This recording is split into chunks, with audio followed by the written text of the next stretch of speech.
welcome everyone again. Thanks for joining me. Now, as I said before, I apologise for not having the clearest view of this bottom square. The paper that I'm using today is a Fabriano. It's a beautiful quality, this paper, and it is 35 centimetres by 27 centimetres, so it's a little bit of an odd size. And it's a lot bigger actually, or slightly bigger than an A4 sheet. So anyway, as you can see here, I have started off with the Payne's grey and red mixed together to make that beautiful purple in the corner. And then I've started to add a little bit of water, and sometimes I like to have a little bit of white to also move that colour a little bit more and give it sort of the lights and darks in it. Then you can see towards the right there, I've added a little bit of the yellow ochre, and then I start to sort of bring in the blending of those two colours, again with the yellow ochre in the top corner and the teal, and these two colours together make this beautiful greens, and I'm adding white as again there as well. So instead of me telling you every part of this, I want you to experiment with your 3 or 4 colours that you have in either your primaries or whatever colours you choose, and just following along in this similar type of process, I suppose you could call it. Now, quite often I will do some background or some scribble and different things with either my Stabilo or pencil or just ordinary colour pencils. I do really like to use just ordinary colour pencils, and I've got quite a big box that I go in and out of throughout the process of this as well. Actually, you can see me now going towards the colour pencils on the side there. So, yeah, here's one of them. And I like to add in line, and it just gives this other dimension and a little bit of flow in behind what's happening, and adds to the painting. Not always, I don't always do this, but I quite often do. I quite like to have some sort of texture through there. I'm just using a skewer now, and just be warned to be careful with your skewers, not to pierce through to your paper or canvas if you're working on a canvas. It just adds this beautiful texture into the paint. Anyway, I'm going to stop now with the voiceover and allow you to have some free time painting, and I'll probably come back in it again shortly.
You can see I'm just about to start on the second piece just above. I'm just doing a few little finishing touches to that bottom piece, and just about to start to move into the top. And I'm wanting a different vibe to each one. So I start to get into this place that's very hard to describe, and like I was saying before, I'm just going intuitively with the colours coming next to each other, how they look, how do I feel with that there. I am thinking a little bit as I'm working, but I'm also just letting myself be guided with what I need to put where, and this is very hard to describe. However, you will find that as you start to move into your second and third piece, you start to feel into like a different space, like I was talking about, and it does become a very sort of meditative place for me.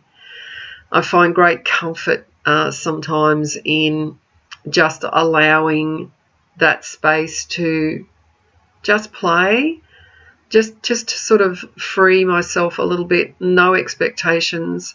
I'm not actually sort of thinking, oh, this is going to be a masterpiece and it's going to come out amazing. I don't sort of think about that at this point. I'm just really letting go and just feeling my way through into how I'd like this next piece. And you can see I'm getting a little bit more expressive with using the brush this time for a change rather than my fingers. But yeah, it's a beautiful space for me, and I find great comfort in this area of where I'm feeling into it. I really love how this one is forming, and I quite like the shapes, the different, the way that it's forming across the paper, how it's going from sort of the top left across, and I'm just enjoying. I really like how this one's sort of forming, and I start to do a sort of few small squares and things, just pulling out little areas that I like while I'm having a sip of tea. Yeah, just going around a few of those little spaces there that I quite sort of find interesting. And of course I'm using some shapes as well. I've got a triangle shape coming in there. And I'd love you to follow along with that. Stop every now and again, grab one of your just ordinary colouring pencils. I've got a dark one there. Sometimes I use a dark blue. Sometimes I've got a brown one, dark brown or black. And you could even use the colours that you've got in your piece. Like you could use that purple, that sort of turquoisey sort of blue, even the red pencil, and come in with different shapes and just little bits of squiggles and feeling your way into it, what it needs. Okay, I'll speed up this next part now.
Thanks so much for following along with me. And I hope you have fun with this. I want you to let go, just explore the colours. That's this type of lesson is just perfect for that. You're just exploring the colours and feeling your way through. You might be quite surprised at what you do achieve in just letting go a little bit and having a little bit of fun.